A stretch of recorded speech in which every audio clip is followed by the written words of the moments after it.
Oh, yeah, more moves than the U-Haul truck. It is the Sixers Talk podcast brought to you by Wilmington University, Wilmu Works, Danny Pommells, Noah Levick, and a special guest, friend of the program, friend of the podcast, Mr. Marc Jackson, here to help us assess the current state of the 76ers. We are 20 games in, folks, 11 up, 9 down, 62 games to go, and the Sixers have been mercurial. Let's go with that word. Up and down. Major word. You and out. People. Little backwards and forth. I try to impress Noah, man. He's the smartest among us. I like to get his head moving around, but nonetheless, glad you could join us, Mark. And if you got an extra $100,000 laying around, maybe you can help the 76ers out because they've been smacking the line after this double OT thriller that they lost to Atlanta Hawks. Noah, can you shed some light on exactly what happened and why the Sixers got stuck with the pink slip here on this font? Yeah, so this has happened a few times with Joel Embiid. You're just not supposed to list someone as out, and then that person is magically upgraded to questionable and suddenly available to play, which is what happened with Embiid. So the Sixers seem willing to eat those fines. Happened with the Denver game, I believe a year or two ago. Happened in the playoffs in 2022 with Miami. So the Sixers, as far as they're concerned, seem to follow Joel Embiid's lead on what he should be listed as and when he's good to go. And they're eating that $100K. And as we saw, Embiid was good to play 30 minutes after being listed as out. So that's the kind of thing the NBA is going to frown upon in general. So that's the news in the morning for the Sixers. 18 points in 30 minutes in that game, and they got the full money of Jalen Johnson as he ended up being the one to win that game for them. But all the same, that was the first time we saw Embiid, Paul George, and Maxey all on the floor together, and we had to pay an extra $100,000 just to witness it. So tough being a Sixers fan these days when it comes to certain things. But all the same, what was your assessment, Mark, of seeing these guys finally on the floor together? And it seems like it's going to be sporadic when those times happen because of Embiid's non-availability in back-to-backs. We got minute restrictions and the full sort of thing. So what did you think of seeing them on the floor together? It was promising. It was extremely promising. It was like, okay. And then you forget because respectfully, Paul George and Joel Embiid has taken time out so much in the last 2 seasons, going back to last season, that you kind of forget they haven't really played together that much or at all this season. So together. So when I heard that news, like, why is that a shocker? Like they supposed to, then it was like, well, they haven't did it all season. Like, oh, that's right. She's so used to guys being out. So, it was a good thing to see. It was short-lived, unfortunately, but because then the next game he was out. So, but just to see them out there together, I thought they looked pretty good. I was very impressed with Paul. I know Paul is not putting up crazy scoring numbers, but he has a presence on that floor, on both ends of the floor. So that was very nice to see.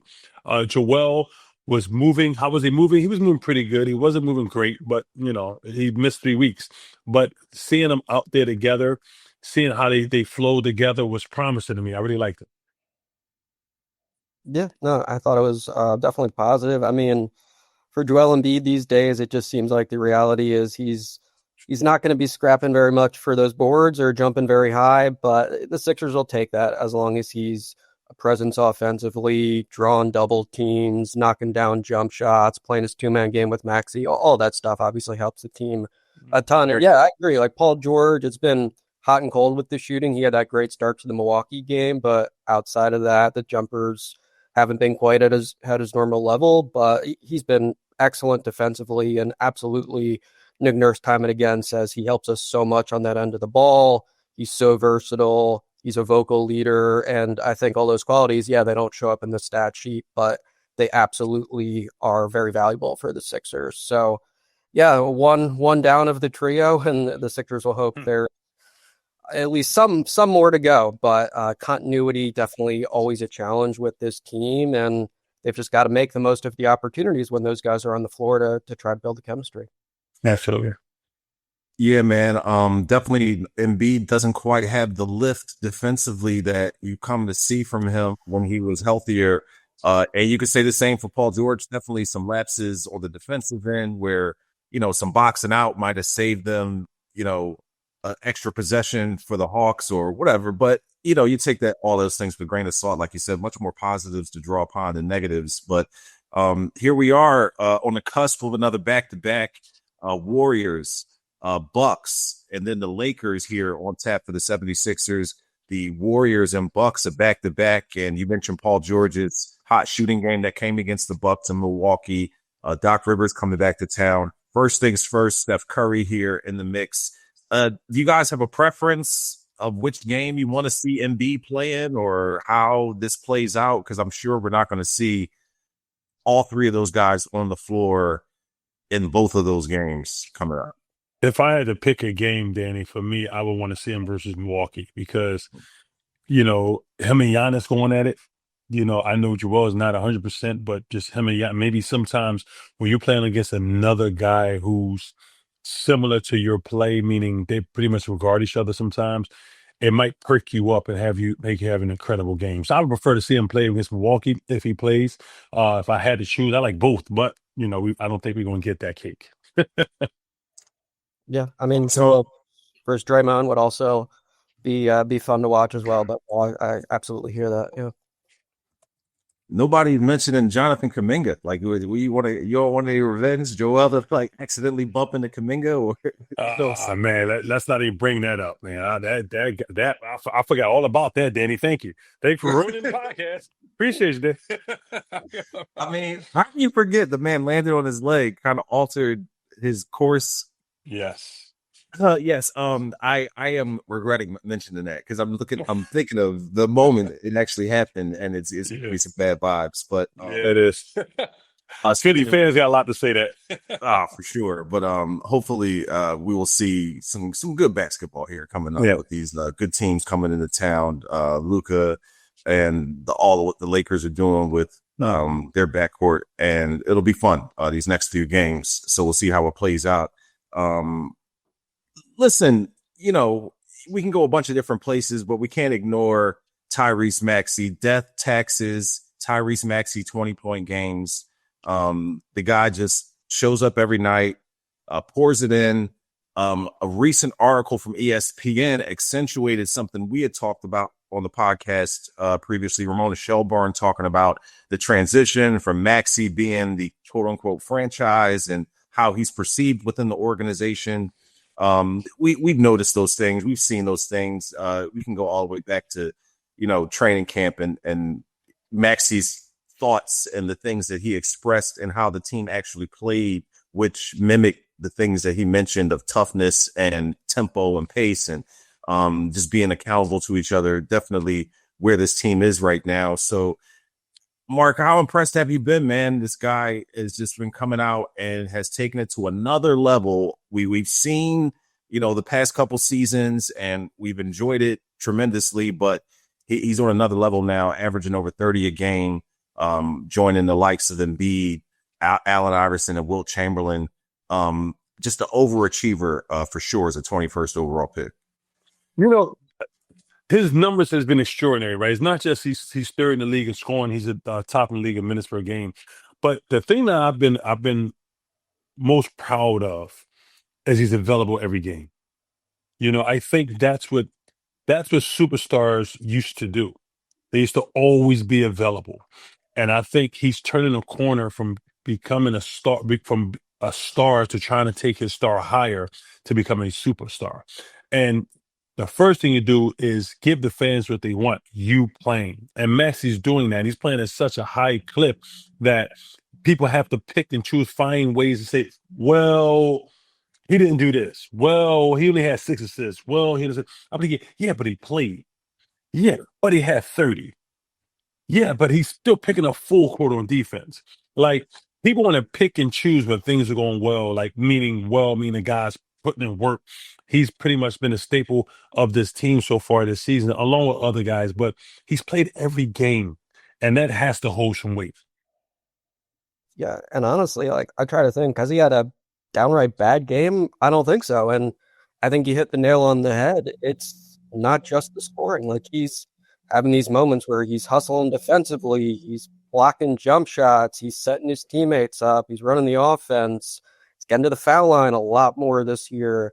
Like, there just does not seem to really be any single game where he's been disappointing or hasn't brought everything that he has. So yeah, I think he leads by example. We all knew that. And then everyone has also pointed to just the vocal leadership has grown leaps and bounds this year. I mean, no doubt that he is a voice that everyone listens to. And, he backs it up with the way he plays and how hard he goes every single night. So yeah, and you just look at the package that he has as a scorer, and it's a nightmare to try to game plan against this guy. I really try to put myself in an opposing coach's shoes and just have no idea what I would do. I think in years past, it was obvious to try to force him to his left hand. He had some weaknesses there, wasn't quite as comfortable. Maybe the handle wasn't super tight. And obviously as a rookie, he only shot 30% from 3-point range. And just over time, he has understood where he needs to get better, and he's checked off those boxes. So yeah, the consistency absolutely deserves to be appreciated, as well as just this hunger to improve, and the way he's actually accomplished all of that here in year 6. I had the privilege of hosting Sixers pre and post game while Amy was away for the holidays, celebrating her mom's 80th birthday. The Brooklyn Nets game, me, Mark, Coach Lynham, always a pleasure to share a set with those guys. And Mark, I don't know if you remember a quick conversation we had in the break where Coach Lynham talked about a conversation he was having with Billy Cunningham, just name dropping on us, and just the fact that guys don't play all 82, the load management, the way, people are resting guys. And you talk about Maxey's showing up every night, and Noah, you mentioned him not having a bad game, just a real throwback in a sense to those type of players. And Coach mentioned that Billy Cunningham brought up Michael Jordan and the amount of times that he played all 82 games. And I think it was 7 or 9 of his NBA career. I can't remember the exact number, but just the difference. And, Steve Kerr had the comments I brought up in the previous podcast about the soft tissue injuries and, the proliferation of them around the league, and maybe they just shorten the season and all those things. But here we got a guy like Tyrese Maxey, who is an outlier in a sense. I mean, Quentin Grimes missed last night's game. BJ Edgecom has had to take time off, but here is this guy, Maxey, undersized, a throwback Allen Iverson type of player in his grit, determination, the way he can, create his own shot off the dribble. So I think Sixers fans appreciate him, but there's more appreciation that could be heaped his way considering the climate and all the things that are going on around him. So I agree with you and all that. It's interesting, like you said. Like, I was having a discussion online. Of course, somebody responded to things like, yeah, but he got to facilitate more. I was like, okay, I get what you said. You got to find ways to be critical, just to be critical. But you have to also give respect when respect is due. Like, he's doing something not a lot of players in the league has done. Like, people mentioned, we had a thing on the show the other night about, is he pretty much the premier guard in the league in the East Coast Conference this year? And we referred to, it was like Donovan Mitchell, Cade Cunningham, Jalen Brunson. I said he's the only one that's played all games. So if you want to put stats up, I think that's the stat that the fans, coaches, front office people will love to see. He's playing all games at a high clip. Yep. And I'll just note, like, a guy that he learned a lot from, James Harden, that's what he did in his prime as well. So I think he was a great role model in that regard. Took a lot of pride in playing every single game, and it really does mean a ton. Nope. Hey, we want to show some love to our title sponsor, Wilmington University. We would not be where we are without them. Hey, be sure to join their December open house, chat, browse, and apply at Wilmington University's virtual open house on December 3rd. Details at wilmu.edu/open house. Spring classes start January 12th. Register today. Back here on the Sixers Talk podcast. And Mark, a guy that's gotten a bit of criticism, VJ Edgecom in some instances, because we saw this incredible hype of him in his first NBA game where he pours in 34 points. They beat the Boston Celtics. He just has an incredible coming out party that no one could have anticipated to that height. I mean, okay, he comes out and has a good game is one thing in his NBA debut, but to come out, score that many points against a rival in a big win for the 76ers. You had a breakdown last night of some of his defensive efforts. And of course, last night, I mean, get a guy credit. He still stuffed the stat sheet. Only had 9 points on 4 of 10 shooting, but 6 assists, 2 steals, 2 blocks. This is a versatile kid that can do more than just score points to contribute. But what have you seen from Edgecom? Do you see him kind of hitting a bit of a rookie wall in some ways? Is it more difficult for him to find his rhythm and shots with more guys coming back and being in the rotation? What are you seeing from him, and where are some areas you think he can improve? No, what I'm seeing from VJ there is I'm seeing a guy who he is, I would say, overthinking. I think the person who's been affected the most by power guys in and out the lineup is him. If you pay close attention, when there's always somebody new in or out, what that means when he goes in, when he goes out, stuff like that, it affects him that next day game. And I believe for him, it's like he's trying to find his way through that. Like, okay, I'm on the floor with this guy. What do I do this? I'm on the floor with this guy. Like, one thing I would like to see is when he's on the floor with Joel Embiid, he completely steps all the way back. Like, he's just he defers a lot. At one point, it seemed like he was probably saw the Maxey. Yes. Remember that? Remember that? Like, at one point, it got to the point I started paying more attention because it felt like he was only shooting the ball when Joel passed him the ball. And to me, that's not saying, he's overthinking. He's trying to fit in. And I believe, I think that first game of the season, he came out and played free. And I think now the games are really stacking up. And he's like, okay, now what's the best way for me to be more effective? When should I do? When should I defer? Should I do that? And I think he's being affected the most by guys in and out the rotation and lineup. And I think he needs to stop that. Go back to just playing ball, being super aggressive. It's best. Nick Nurse would tell you this. If he had to say anything, he would prefer to have to pull VJ back than push VJ. And I think VJ's kind of sitting back. And I think he needs to go out there. Like, I don't know, about 4 or 5 games ago, I forgot which game it was, Nick Nurse actually barked at him at halftime. He's like, man, what are you doing? You just out there.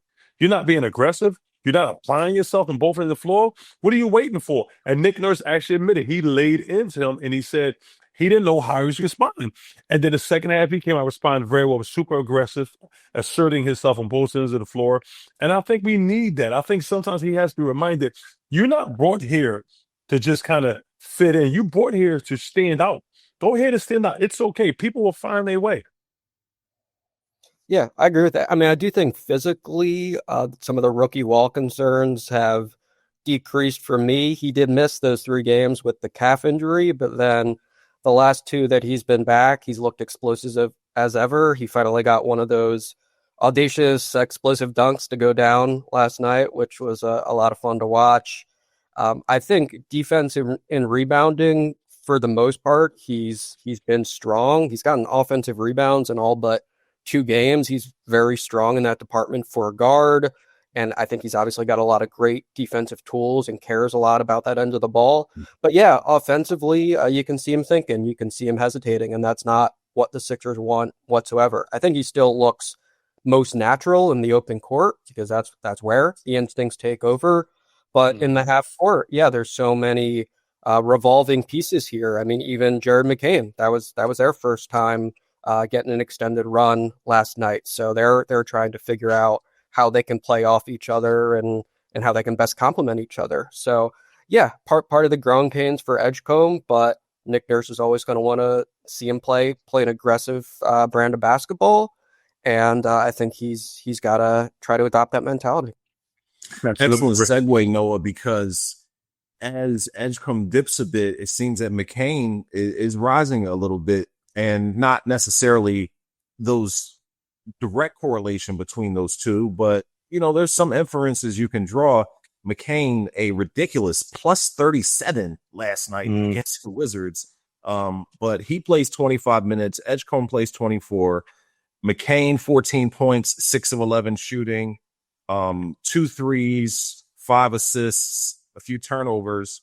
But he's starting to look more like the guy that we saw last season. And he's put together a few games where he's had 15, 19. Looked a little bit lost against the Hawks. Kind of a rough outing for him. Not quite on par. Looked a little overmatched. And you're hoping, which our producer for Sixers pre and post game, Brian Brennan, said to me last night that he isn't like playing well against the bad teams and not being able to show up against the better teams. But, there's plenty of more meat on the bone before you make an assessment like that. But Mark, McCain, Edgecom, Maxey, Grimes, they do this whole up tempo, pass the ball, improving the pace because they want to play to the strengths of having this, back guards where with these interchangeable players who can all shoot and handle and create their own shot. What have you seen from McCain as he tries to reacclimate into that? And do you think that there's a inference or connection you can draw from McCain playing better, maybe Edgecombe wilting a little bit or still trying to figure out where he fits? No. So let me answer the latter question second. I don't think it's a correlation there. I just think, they have VJ still on the minutes restriction because of his calf soreness or tightness. With that being said, I think him and McCain are two different kind of players, man. I think they could be on the floor at the same time and it doesn't affect either one of them. Because I think what VJ does on the defensive end, creating fast break or transition opportunities is incredible. But I also think his ability to get downhill and oppose his will around that rim is wonderful too, and catch and shoot. McCain, as we know, loves to catch and shoot the ball. Like that's his thing. Like he likes to catch and shoot the ball, man. So, but I think McCain, even though he's a great shooter and he loves to shoot the ball, I still think he needs to be on the ball a little bit more. I think we have Maxey, McCain, Grimes, and VJ. Out of all those guys, Maxey, Grimes, and VJ are pretty much off the ball scorers. I think McCain is more of a shooter now and can create a shot, but I think he needs to be on the ball more, facilitating and then having an option to hit a shot, but make sure he's in a position to accumulate assists for other people. So that's something I want to see. And when it comes to McCain, I think he's getting his legs. He's getting game shape. It's a big difference. I love mentoring young guys or young rookies, and they saying, "Oh, I'm in great shape sprinting." I say, "Yeah, it's a big difference between that and in game shape." It's two different things. And I think McCain has now found that he's in great game shape now. Can he be in better shape? I think we all can. But I think that's why he's starting to play better, because he's getting more game shape. Yeah, I thought it was a big deal when he hit those 2 threes late in the Brooklyn game, because that shows you he's not getting fatigued near the end of the game like he was when he was first coming back from this absence of 11 months. And yeah, I agree. I mean, it's obviously a tough mix to try to use all these 4 guards in the best possible ways, but he showed last year he's more than capable of handling the ball, of making good decisions, of facilitating for his teammates. And I continue to be impressed just by his physical strength and understanding of how to use his body. Like, he seems pretty regularly able to just get into the middle of the floor and bump guys off and hit mid-range shots and spray the ball out. Like, I think those are tools that the Sixers should try to use with Jared McCain. So yeah, Quentin Grimes was out last night with a calf injury of his own, so we didn't get to see all 4 guards, but it'll be really intriguing to watch when all 4 are finally clicking together. And Nick Nurse will have some interesting decisions on his hands. I think ultimately the hope is that Tyrese Maxey finally is able to play under 40 minutes a game, and that Jared McCain thriving, helps make that a bit easier. He's a guy that can take a lot of those backup point guard reps and just enable Tyrese Maxey to finally rest in games where the Sixers are not blowing out their opponents. I mean, last night was literally the first game this season that Maxey's been under 30 minutes, which just, speaks to the incredible load he's taken on for this team. And they won a third quarter. They won a third quarter last night, Yes. guys. 6 of 20. They've won six Yeah. third quarters of 20. Wow. And another thing, I know you didn't bring it up, but we talking darn near 30 minutes and we didn't bring it up. The fact that we have Grimes will hopefully be back soon, but the fact that everybody's starting, with the exception of Joel Embiid, is starting to run really getting now Bonus back, Drummond's in there. The thing that I truly believe, and I've been saying this for 2 years, and I'm gonna say it really now again. The thing that we're missing is what Oubre brings us. And I know we haven't mentioned his name, but every time I talk to people, I mention this. What Oubre gives us is so important to the Sixers' success against better teams, because he's not going to stand out there and just jack up a bunch of threes. He's going to get downhill. He's going to create contact around it. He's going to create friction at that rim. He's going to attack people at that rim. And people think that's a lot. That is not necessarily. Maxey truly is the only one, respectfully, and VJ, but he don't get enough opportunity, who really gets stuff attacking the rim. Oubre gives that in a different way, and he's a bigger, longer guy. So I know we didn't mention him, but I got to throw Oubre out there. And I'm getting a little inklings from an inside source. He's been practicing, and I'm just hoping he gets out there sooner than later, because he's going to bring the Sixers something they need to beat the better echelon teams in NBA. To quote Marc Jackson, Oubre will go over and through you. So that's my guy. Facts. Facts. Mm-hmm. Yeah, and Trendon Watford, the other guy, out too, obviously versatile, and helps take some of those backup, ball handler sort of minutes. I think he'd been a little hot and cold, but obviously a bummer for him to be sidelined now as well. But the Sixers will be very pleased when Kelly Oubre Jr. is back here. I can't even watch Watford real quick, but when Watford went down, that looked scary. I was about to say, bro, I don't even watch it. That looked like it hurt so bad. Man, and then when he got up and tried to lift his left leg and couldn't lift it, I was like, oh my God, because I tore my groin. I was like, oh my God, he tear his groin. I felt so bad for him. But they said it's just abductor. He back a little bit. All right, that's a big difference. So we get those guys in the lineup, and I'm going to say this. I know we ain't talking about it, but I'm going to mention it. Respectfully, we can do more than just tread water if Joel's the only one out. If everybody else is in, right, they're pretty good. They're pretty good to our team. For sure. Yeah, after the rotation, a lot of players who can shoot, run the floor. Like they definitely bring something similar to maybe the Indiana Pacers. Like they have a lot of interchangeable guys and bring a lot of 3-point shooting. So definitely a Sixers team that has improved in that area.